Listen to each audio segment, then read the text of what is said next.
ongoing.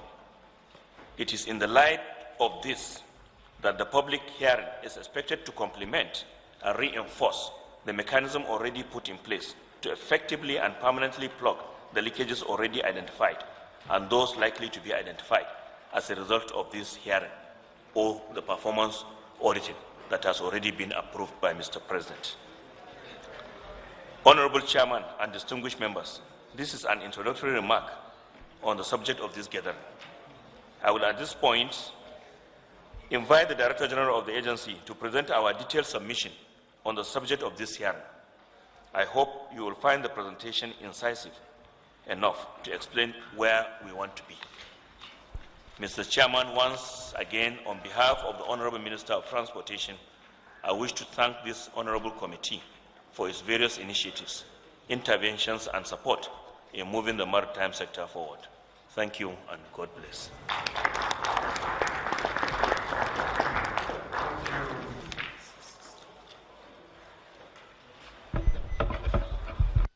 Thank you, the Permanent Secretary, who just read the speech of the Honorable Minister of Transportation. The next person to make presentation is our very own, my friend, Dr. Dakuku Petersai, the DG of NIMASA. Please, you can go ahead. Thank you, Mr. Chairman. The Chairman, House Committee on Marine Safety, Education and Administration, my Deputy Chairman, and honorable members of the committee, the Honorable Minister of Transportation, represented by the Permanent Secretary, Minister of Transportation, directors in the ministry, directors in NIMASA, the Managing Director of MPA, represented by the Executive Director in charge of Engineering Services, other stakeholders from the NNPC and all the other agencies, security chiefs, ladies and gentlemen. Mr. Chairman, sir, honorable members, by way of introduction, the Nigerian Maritime Administration and Safety Agency is the regulatory and promotional maritime agency for the Federal Republic of Nigeria.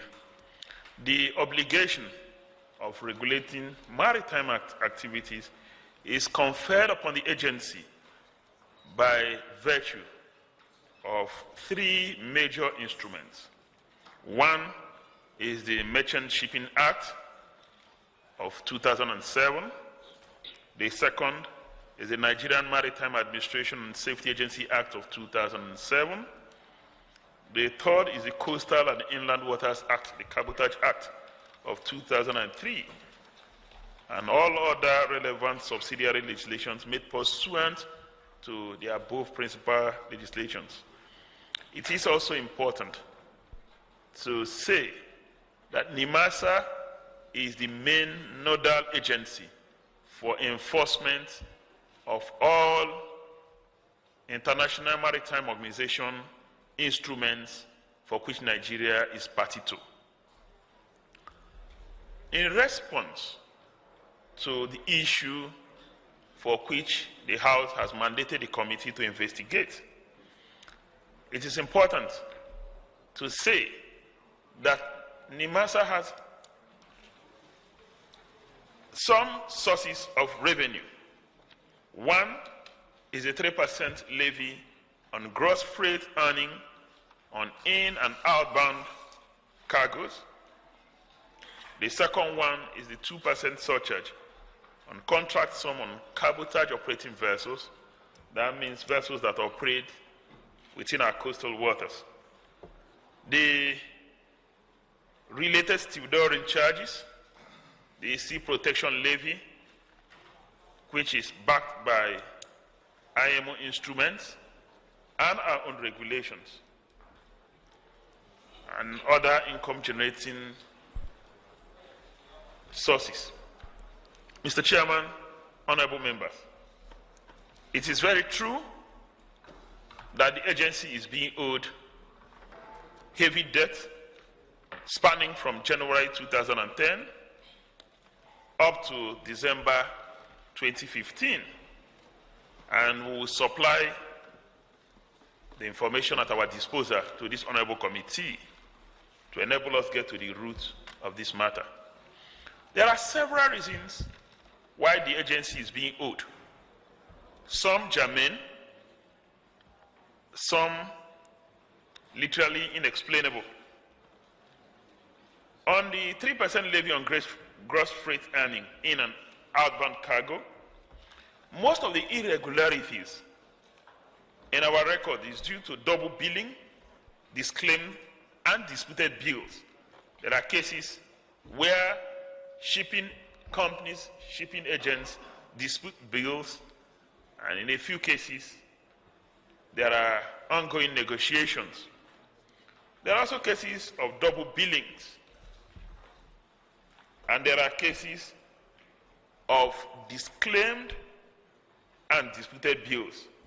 And in a few cases, we have some companies refusing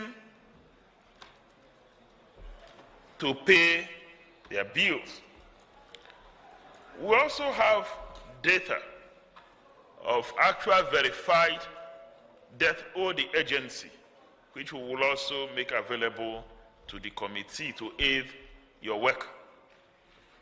The second subhead, the 2% surcharge on contract sum on cabotage operating vessels.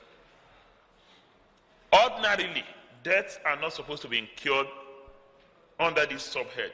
The reason being that the IOCs, NPC, and other users of these vessels are ordinarily supposed to remit funds directly to NIMASA, deduct from source from their contract, and remit to NIMASA.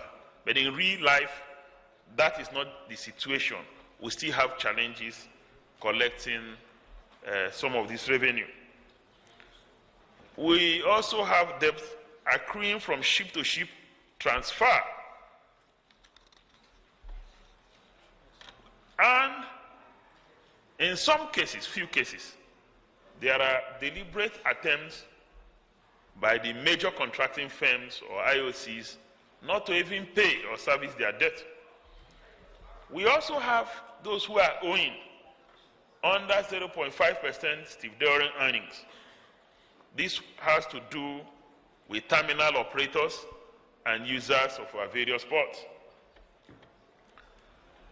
On the alleged leakages, it is a possibility. But one thing I like to say is that under the current regime, we have put a number of machineries in place, which makes it slightly difficult to escape the NIMASA net. We have a satellite surveillance system in place, which has the capacity and capability of detecting any vessel within an exclusive economic zone. And on a regular basis, we do reconciliation with other stakeholders like the Nigerian Ports Authority, Nigerian Customs, Nigerian Immigration, the Nigerian Navy, and other stakeholders in the maritime sector. And so the chances are that if you escape NIMASA enforcement unit, you will not escape our satellite surveillance system, which is part of our domain, maritime domain assets. And in addition to the maritime domain assets, we also subscribe to the Lloyd's intelligence list, and that, again, will put everybody on the radar. And so if you escape our maritime domain assets, you're not likely to escape that of MPA, customs, immigration.